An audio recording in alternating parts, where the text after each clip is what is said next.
And I'm an everyday mother. So in this process or this journey of motherhood, I think things are sent to you at the right time for you.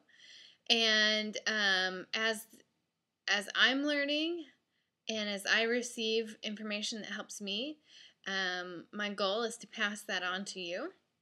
And if it's right for you at the time, then you will be able to receive it and hopefully will help you. And if you're not, you can just stick it in your back pocket for some time that you are.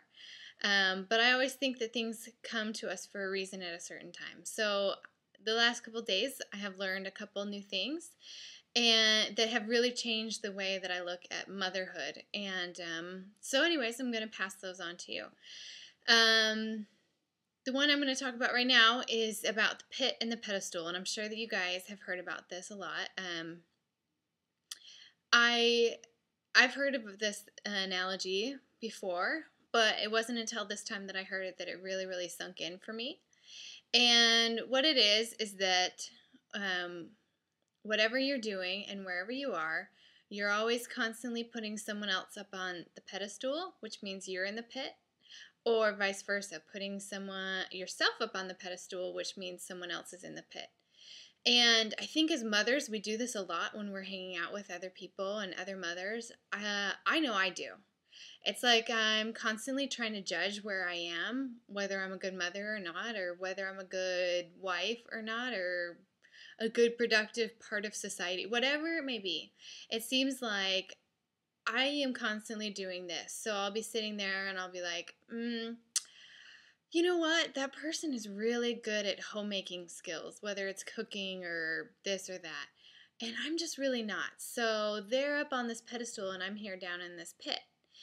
And then, something will happen where, oh, my kid can count to a gazillion and they're only one and their kid can't even say gaga.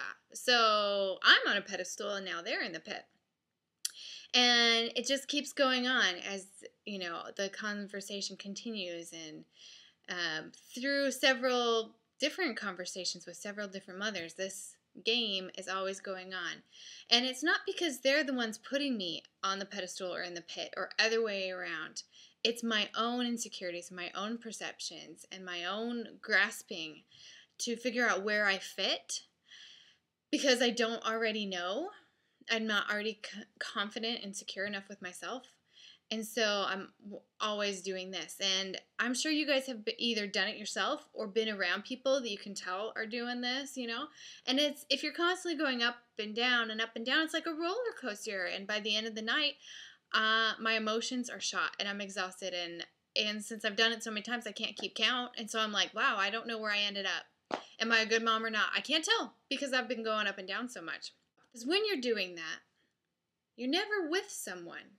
You're always constantly either above them or below them. You're never on an equal playing field. And when you do that, I find myself building up walls so that I don't let people see whether I have put them up on the pedestal and I'm down in the pit, or you really don't want people to see when you've put yourself up on a pedestal and stuck them down in the pit. So it's like you build up these walls so people can't see who you really, really are. And I don't know about you, but if you've ever noticed in true friendships, that game just stops. The game of up and down stops. And you're just constantly on an equal playing field, which is what makes it a true friendship. My true friendships, I don't ever feel like I'm feeling that way. I can just be myself and I can let those walls down. So I just think it would be really nice if we could all just be on a level playing field and be in this together and let all of the walls down and let all of the insecurities go and just be okay with where we are at the moment as mothers. That sometimes there are imperfections and sometimes there are perfections, and that's okay too. I know that when I feel like I'm at that point, that's when I can be the best mother possible because I'm no longer constantly judging myself or others, that I can just be. And when I'm at that place, then I feel comfortable with the mother I am. And that reflects on the way that I then in turn treat my children. because they're neither. I mean, that game can continue with your children, where you it's hard to teach without putting yourself on a pedestal. But if you can be on a level playing field with your children and just realize that that's where they're at and you're just guiding them along on the same level, not because you're better and not because you're worse, but because that's your job, is just to guide them along and allow them to feel like they are just completely accepted exactly where they're at. And from that point, we'll move forward, but where they're at right then is fine. Move, take a step forward and take a step forward and take a step forward.